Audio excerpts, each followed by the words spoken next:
tayo in terms of eliminating illegal drugs dahil meron pa talagang illegal drugs. At itong laban nito tuloy-tuloy at dapat sustainable at hanapin natin lahat ng posibleng solusyon para mawala o kahit na mabawasan ang illegal drugs sa atin.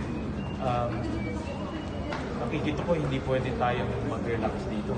Tuloy-tuloy, local governments, ang Senado, even our Vice President. I would encourage the Vice President to take the offer dahil makikita ng taong bayan na nagtatrabaho ang Presidente at Vice Presidente para labanan ng isang napakaluhang problema natin sa illegal drugs. Sir, nagsabi kayo sa committee report, you're supporting the committee report in full. I'm supporting the committee report in full. In fact,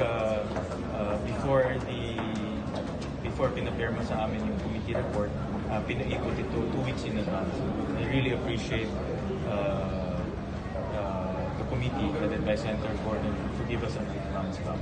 So I find it exhaustive and